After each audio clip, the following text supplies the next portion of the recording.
मेरी जिंदगी एक अजीब दोराहे पर आकर खड़ी हो गई। दक्ष और प्रांजल के बीच बटके रह गई हूं मैं। बटके रह गई हूं से तुम्हारा क्या मतलब? अरे भाई, इंसान दो लोगों के बीच बटता तभी है जब वो खुद अपने को बांटता है। पलक बेटा, कहीं ऐसा तो नहीं कि अब तक तुम ही नहीं जान पाई कि तुम किससे प्यार करती हो? नहीं दादी, मैं सिर्फ और सिर्फ दक्ष से प्यार करती हूँ। जब मैंने अपना प्यार चुन लिया है तो ये चुनाव कैसा? मैं दक्ष से बहुत प्यार करती हूँ, लेकिन मैं उसे प्रांजल के हाथों दुखी नहीं देख सकती और ना ही प्रांजल को ना कह सकती। मैं क्या करूं दादी, मुझे कुछ समझ में नहीं आ रहा। मम्मी पापा भी मेरी ये हालत देखकर बहुत परेशान है। वो सोचते हैं कि मेरे और दक्ष का 7वां फेरा नहीं हो पाया, हमारी शादी अधूरी रह गई। ये अच्छा शगुन नहीं है। पता नहीं मेरा और दक्ष का क्या होगा।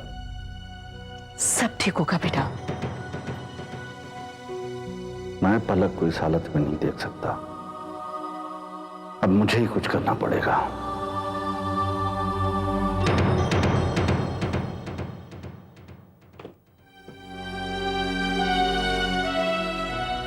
बाबूजी, क्या बात है, आज आपने हम दोनों को एक साथ बुला लिया? कुछ ठीक तो है ना? हम दोनों के लिए तो कुछ भी ठीक नहीं है, लेकिन क्या तुम दोनों को कुछ भी दिखाई नहीं देता? आज मैं तुम दोनों से साफ साफ कह देना चाहता हूं, ये सच है कि प्रांजल के वापस आने से हम बहुत खुश हैं। यह भी सच है कि इस दुनिया में हम प्रांजल को सबसे ज्यादा प्यार करते हैं। लेकिन यह भी सच है कि जितना प्यार हम प्रांजल से करते हैं उतना ही प्यार हम दक्ष और पलक से भी करते हैं। अब जो मैं कहने जा रहा हूं वो शायद तुम दोनों को बुरा लगे, लेकिन ये सच है कि जब से प्रांजल वापस आया है, दक्ष के साथ तुम दोनों वैसा ही बर्ताव कर रहे हो जैसे वो तुम्हारी औलाद है ही। लेकिन मां बाप के लिए सारे बच्चे बराबर होते हैं। लेकिन बाबूजी, दक्ष पलक के लिए वो सब कुछ कर रहा है जो वो कर सकता है,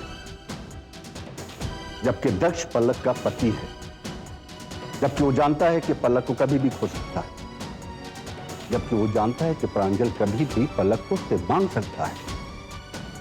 पलक कोई चीज नहीं है, सामान नहीं है जब जो जी चाहे जिससे मांग ले।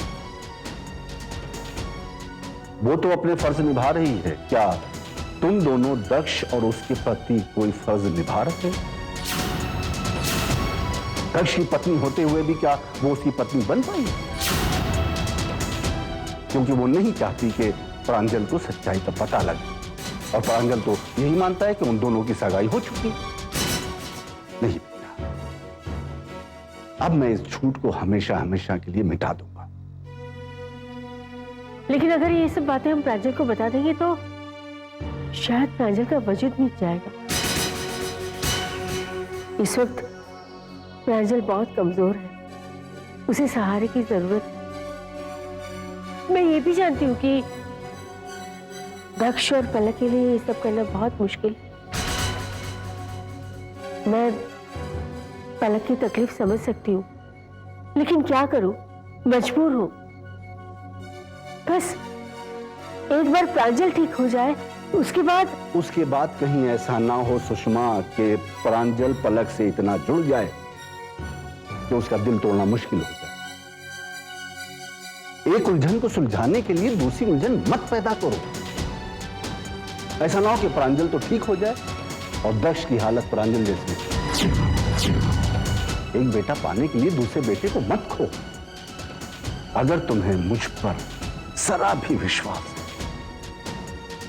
तो मैं तुमसे हाथ जोड़कर विनती करता हूं कि तुम जल्द से जल्द पलक और दक्ष की अधूरी शादी को पूरा करा दो, वरना तुम्हारा परिवार अधूरा रह जाए।